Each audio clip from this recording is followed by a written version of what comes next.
आज की जो हम लोग बात करेंगे वो बात करेंगे स्विगी के कस्टमर सपोर्ट के बारे में। और मेरा ये वीडियो बनाने का मकसद ये है कि मेरा एक वीकली इंसेंटिव नहीं आया था, तो उसके लिए मैंने टिकट रेज़ किया था। तो मैं इस वीडियो के माध्यम से खाली ये बताना चाहता हूँ कि आप लोग खुद देखो कि स्विगी जो वहाँ पे जो कस्टमर केयर पे बैठे होते हैं जो लोग, उनको नॉलेज कितनी है और वो लोग आंसर सवाल क्या होता है आंसर क्या देते हैं, मैं ये दिखाना चाहता हूँ आपको खाली। और ये चीज़ स्विगी में मतलब मुझे ये नहीं लगता कि वो लोग जानबूझ के कर रहे होंगे, क्योंकि जानबूझ के तो इतना पागल तो कोई नहीं हो सकता कि सवाल देखे क्या है और जवाब कुछ और दे। लेकिन मुझे लगता है ऊपर से उन लोग को इन सारी चीज़ों का इंस्ट्रक्शन होता है कि आप लोग क्योंकि कंपनी देखो पैसा हमारा खाती है, ये सब लोग जानते हैं, और वो इंसेंटिव में से काटती है, आपके ऑर्डर अर्निंग से काटती है, तो उसको पैसा काटने का बहुत सारा चांसेस है। जैसे ऑनबोर्डिंग फ़ीस के नाम से लोगों का बहुत सारा पैसा कटता है। जो मेरे पास 95% जो कमेंट्स आते हैं वो ऑनबोर्डिंग फ़ीस के आते हैं। तो मैं अभी आपको ज़्यादातर यहाँ पे अभी दिखाता हूँ कि ऑनबोर्डिंग फ़ीस के नाम पे आप देखो कितने जो हैं कमेंट्स मेरे पास आते हैं। देखो अभी ये 10 घंटे पहले देखो किसी का आया 300 रुपये मेरा काट लिया, 400 रुपये मेरा काट लिया। देखो ज़्यादातर 95% जो मेरे पास कमेंट्स आते हैं वो यही आते हैं कि स्विगी में ऑनबोर्डिंग के फ़ीस के नाम से बहुत सारा पैसा काटते हैं। अच्छा, पैसा एक बार लोगों को जब कट जाता है ना, तो कटने के बाद क्या है कि लोग ये उम्मीद करते हैं कि उसका कस्टमर केयर सपोर्ट से जो है ना, कोई ऐसा आदमी हो जो मतलब उसके प्रॉब्लम को सॉल्व कर सके। लोग मेरे पास कमेंट्स करते हैं क्योंकि मैंने चैनल बनाया हुआ है, तो सोचते हैं मैं उनकी हेल्प कर सकता हूँ। लेकिन वहाँ पे सिस्टम ऐसा है स्विगी में कि कोई तीसरा बंदा उसकी हेल्प नहीं कर सकता, क्योंकि सिस्टम उनके पास है। और क्योंकि आपको कोई चीज़ ट्रांसपेरेंट नहीं है, मैं आपको वही चीज़ बता सकता हूँ जो चीज़ ऐप के माध्यम से सॉल्व हो सकती है, इतना ही बता सकता हूँ। और इसमें कोई ट्रांसपेरेंट सिस्टम है नहीं कि मतलब हम देख सकें कि हमारा कितना पैसा कहाँ कट रहा है और किस चीज़ का कटा है। ये चीज़ें उसमें नहीं शो करते। वो अगर जिस दिन शो कर देंगे ना, उस दिन उनके जो पैसा काटने का जो धंधा है ना, वो बंद हो जाएगा कंपनी का। तो ये चीज़ें मैं आपको अभी दिखाता हूँ कि आप सोचो कितना मतलब मैंने एक वीकली इंसेंटिव पूरा किया था और जिसमें मेरा 1000 रुपये इंसेंटिव आना था और वो आया नहीं। तो मैंने उसके लिए टिकट रेज़ किया और उसको पूछा कि मैंने कंडीशन तो सारी फ़ॉलो की थी, तो मेरा 1000 रुपये इंसेंटिव क्यों नहीं आया। तो उसके लिए जो जवाब आ रहा है उधर से, वो जवाब आ रहा है डेली इंसेंटिव के बारे में। अभी सोचो आप, मैं उनको बार बार यही चीज़ें लिख रहा हूँ साफ साफ कि मुझे वीकली इंसेंटिव के बारे में मुझे पूछना है, लेकिन वो जो आंसर दे रहे हैं वो सर उधर से वो डेली इंसेंटिव के बारे में दे रहे हैं। और उनका मकसद यही है कि बस आपका टिकट किसी तरह क्लोज़ हो जाए, बात ख़त्म। उसके बाद आप मैसेज डालते रहो, कोई सुनने वाला आपकी नहीं है। तो मैं आपको दिखाता हूँ अभी जो मैंने बात किया था कस्टमर केयर पे, उसके बारे में।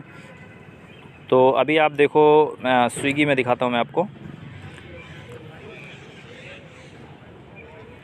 तो अभी देखो ये मैंने एक टिकट रेज़ किया था और अभी ये देखो इन्होंने रिसॉल्व डाल दिया उसको, ठीक है। डेली इंसेंटिव के बारे में मैंने रेज़ किया था, क्योंकि देखो जो टिकट रेज़ का सिस्टम होता है ना, उसमें इन्होंने क्या किया है, वीकली इंसेंटिव में ये फ्रॉड कर रहे हैं प्रेजेंट टाइम में। तो वीकली इंसेंटिव का इन्होंने टिकट रेज़ से ऑप्शन ही हटा दिया, यानी कि जब जिस चीज़ में वो फ्रॉड करेंगे उस चीज़ का ऑप्शन हटा देंगे तो आप उस चीज़ में आप टिकट रेज़ नहीं कर पाओगे। लेकिन टिकट का मतलब ये होता है कि आप किसी भी चीज़ में आप टिकट रेज़ करो, एजेंट आपके पास अगर आ जाएगा बात करने के लिए, तो आपको उनके पास ट्रांसफ़र करेगा जिसका ये प्रॉब्लम होगा। तो सिस्टम ऐसे ही चलता है। लेकिन अभी मेरे पास जो ऑप्शंस आया वो डेली इंसेंटिव का आया, जिसके ऊपर मैंने टिकट रेज़ किया, ठीक है। अब देखो ये रीज़न उन्होंने पकड़ लिया कि मैंने टिकट जो रेज़ किया है वो डेली इंसेंटिव पे किया है। अब वो जो वहाँ से आंसर दे रहे हैं वो डेली इंसेंटिव का ही दे रहे हैं। आप भले लिखते रहो मुझे वीकली इंसेंटिव का पूछना है, किसी चीज़ का पूछना है, वो जो आंसर दे रहे हैं वो डेली इंसेंटिव का दे रहे हैं बस। तो उनको एक बहाना मिल गया। मैं आपको दिखाता हूँ, अभी देखो मैंने लिखा क्या था। अभी मैं शुरू से आपको दिखाता हूँ। मैंने 3 बार रीओपन किया टिकट और उनको जो है बताया, ठीक है। पहले मैंने डेली इंसेंटिव पे जो है टिकट रेज़ किया, क्योंकि वीकली इंसेंटिव का था नहीं, तो मुझे बात करनी थी एजेंट से, तो मैंने टिकट कोई भी रेज़ कर दिया, ठीक है। उसके बाद एक स्क्रीनशॉट डाला।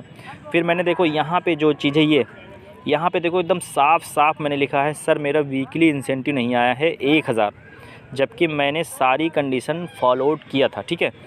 तो मैंने इनको लिखा कि सारी कंडीशन मैंने फॉलो की थी, मेरा 1000 रुपये जो है इंसेंटिव नहीं आया है, वीकली इंसेंटिव, ठीक है। तो उन्होंने देखो टिकट ओपन हुआ और उसके बाद इन्होंने बोला कि 24 घंटे के अंदर में आपसे कोई एजेंट जो है कनेक्ट होगा।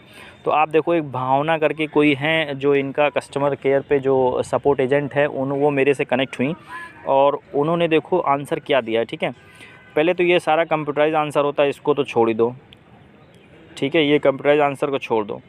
अभी जो इनका आंसर आया है वो यहाँ पे आया है, ये चीज़ है, देखो जो ये लिखा है 4/2/2024। जैसा कि हम चेक कर पा रहे हैं, आपने 150 का डेली इंसेंटिव ऑलरेडी प्राप्त किया है और वो अमाउंट आपके एप्लीकेशन में भी अपडेट हो चुका है। देखो यहाँ पे मैंने जो पूछा है लिख के, वो मैंने पूछा है इनसे साफ साफ जो है, सर मेरा वीकली इंसेंटिव नहीं आया है, ठीक है, वीकली इंसेंटिव के बारे में मैंने पूछा उनसे, लेकिन उन्होंने जो आंसर दिया है वो यहाँ पे देखो डेली इंसेंटिव का दे रहे हैं।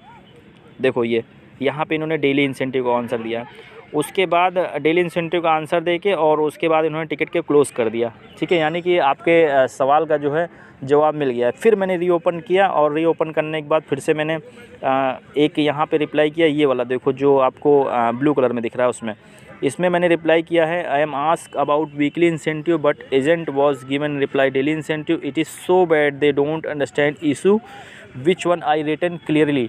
मतलब मैंने इसमें बताया कि मैं पूछ रहा हूँ वीकली इंसेंटिव के बारे में, लेकिन एजेंट जो है वो रिप्लाई कर रहे हैं डेली इंसेंटिव के बारे में। इट इज़ सो बैड, यानी कि बहुत बुरा है कि वे लोग इशू को समझ ही नहीं पा रहे हैं, जो मैंने एकदम साफ साफ लिखा हुआ है, ठीक है। उसके बाद फिर से टिकट ओपन हुआ और उसके बाद आप देखो यहाँ पे फिर से ये कंप्यूटराइज आंसर आया, ठीक है। और उसके बाद आंसर आने के बाद यहाँ पे इन्होंने फिर से आंसर दिया एक, जैसा कि हम चेक कर पा रहे हैं, आपने 150 का डेली इंसेंटिव ऑलरेडी प्राप्त किया है और वो अमाउंट आपके एप्लीकेशन में भी अपडेट हो चुका है। अभी देखो इन्होंने भी वही डेली इंसेंटिव के बारे में इन्होंने भी रिप्लाई दे दिया, ठीक है। अब ये भी क्या इन्होंने इस चीज़ को पढ़ा नहीं जो मैंने यहाँ पे लिखा है, या तो ये पढ़ नहीं पा रहे हैं या तो ये जवाब देना नहीं चाहते। इनमें दो, मुझे तो पता है क्योंकि वहाँ पे काम कर रहे हैं तो इनको पढ़ना तो आता ही होगा एटलीस्ट, लेकिन ये मेरा जो मानना है ये जवाब नहीं देना चाहते क्योंकि उन्होंने पैसा काटा है ना, तो उस चीज़ का जवाब देंगे कैसे। तो ये आपको उल्टा सीधा जवाब देंगे, आप फेडअप होकर टिकट रेज़ करना आप बंद कर दोगे। फिर इन्होंने टिकट को क्लोज़ कर दिया, ठीक है। उसके बाद फिर से मैंने एक बार टिकट को रीओपन किया और रीओपन करने के बाद यहाँ से फिर से मैंने एक बार टिकट को जो है रीओपन किया और मैंने फिर यहाँ पे देखो जो ब्लू कलर में मैंने फिर से इनको लिखा यही चीज़, आपको प्रॉब्लम सॉल्व नहीं करनी है, साफ लिख दो। मैंने जो लिखा है क्या आप लोग उसे पढ़ते हो? मैं वीकली मिनिमम गारंटी की बात कर रहा हूँ, आप लोग डेली इंसेंटिव पे आंसर कर रहे हैं। फिर से मैंने उनको लिखा, एक बार हिंदी में लिखा, फिर एक बार इंग्लिश में लिखा, फिर एक बार मैंने फिर हिंदी में लिखा कि कोई चीज़ तो उनको समझ में आ जाए कि मैं लिख क्या रहा हूँ। उनने फिर से यही चीज़ देखो रिप्लाई दिया, डियर पार्टनर, आपकी समस्या को रजिस्टर्ड करने के लिए कृपया नीचे दिए गए फॉर्म को फिल करें। आपके इशू को समाधान के लिए हमारी टीम की तरफ से आपको अगले 72 घंटे से 96 घंटे, यानी कि 72 घंटे का मतलब हो गया 4 दिन से लेके और आपका जो है 5 दिन 6 दिन लगेगा, यानी कि हफ्ते भर का, यानी कि आपका दूसरा हफ्ता आ जाएगा। तो आप खुद सोचो कि ये अगर आंसर करना चाहते तो ये इधर उधर का आंसर क्यों करते। तो इसमें मैं ये नहीं मानता जो लोग वहाँ पे बैठे हैं उनको नहीं आता, वो लोग समझ नहीं रहे, वो सारी चीज़ें समझ रहे हैं, लेकिन उनको जो उनके सुपरवाइज़र होंगे, मैनेजर्स होंगे या उनके जो टीम लीडर होंगे, उनको पहले से ये गाइडेंस होती है कि इस इशू को सपोर्ट सिस्टम से वीकली इशू को हटा दो, और अगर कोई उस पर क्वेश्चन करता भी है तो आप उसको इधर उधर के सवाल देके उसको टरकाओ किसी तरह, क्योंकि जो 1000 का इंसेंटिव इन्हें दिया था वो इंसेंटिव इनको देना नहीं था, मेन बात ये है। तो अभी मैं आपको दिखा देता हूँ ये कौन सा था, और आप लोग भी इससे थोड़ा सा वो रहो, क्योंकि अभी देखो पहले तो मैं मुंबई में करता था, अभी मैं फैज़ाबाद में करता हूँ, अयोध्या में।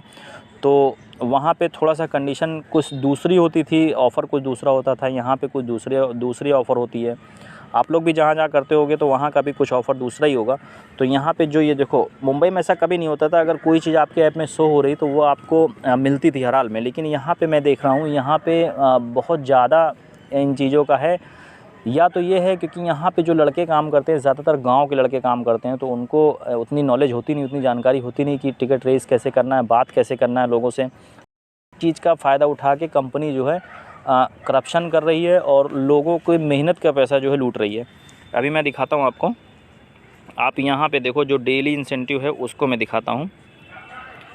ये देखो, एक तो ये डेली इंसेंटिव हो गया जो ये डेली देता है, ठीक है, और डेली वाला तो मिल रहा है, डेली वाला मिलता है, उसमें कोई दिक्कत। देखो एक ये वीकली वाला इंसेंटिव आ गया ना, ये 12 से लेकर 18 के बीच में 660 रुपये की अर्निंग करने पे 1000 रुपये गारंटी है मिलेगा, ठीक है। उसमें उसके बाद क्या है, यहाँ पे जो इन्होंने कंडीशन दे रखी है, तो इन कंडीशन को फॉलो करना होता है। जैसे कि 3 ऑर्डर से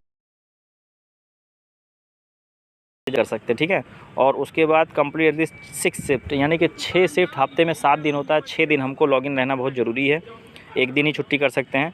और उसके बाद यहाँ दिया है कंप्लीट एटलीस्ट 3 वीकेंड शिफ्ट। तो ठीक, वीकेंड शिफ्ट में जो आती है वो फ्राइडे सैटरडे संडे, 3 शिफ्ट, मतलब फ्राइडे सैटरडे संडे 3 दिन काम करना ज़रूरी है। तो इनका ये कंडीशन थी, इस कंडीशन को मैंने पूरा फॉलो किया था, लेकिन जो है वो पैसा नहीं मिला। और ये जो है आप टिकट भी रेस करो तो उसके बाद भी जो है इस पर कोई रिप्लाई नहीं मिल रहा है। और मैंने 2-3 लड़कों से बात भी की, उनका भी ये कहना था वो आता वाता नहीं है, वो खाली बस उसमें ऐप में दिए रखे हैं। मैं सबसे पूछा कि अगर नहीं आता तो आप लोग को टिकट रेस करके बोलना चाहिए, आप उसको ऐप से हटाओ, ऐप में क्यों आपने डाल के रखा है। तो वो लोग बोले यार आता होता नहीं, कौन जाए वहाँ बात करने। अब वो मतलब उसमें ही सेटिस्फाइड हैं, जो उनको 200-400 रुपये डेली का कमा ले रहे हैं, उसी में वो सेटिस्फाइड हैं, वो टिकट रेस करने को सोचते भी नहीं। और एक टीम लीडर होता है, उस टीम लीडर के अंडर में ये लोग काम करते हैं और वो जैसा बता देते हैं। इनको कोई प्रॉब्लम होती तो ये ना टिकट रेस करते हैं ना कुछ करते हैं, बस अपने वही टीम लीडर के पास जाते हैं, वो इनका प्रॉब्लम सॉल्व करवाता है। तो वो ये बात जानता है कि ये लोग टिकट रेस नहीं कर सकते, ना किसी से बात कर सकते हैं। तो वो उसी हिसाब से ऊपर वो अपने मैनेजमेंट को जाके बताता है कि यहाँ के लड़के इतनी नॉलेज रखते हैं, ऐसे ऐसे हैं।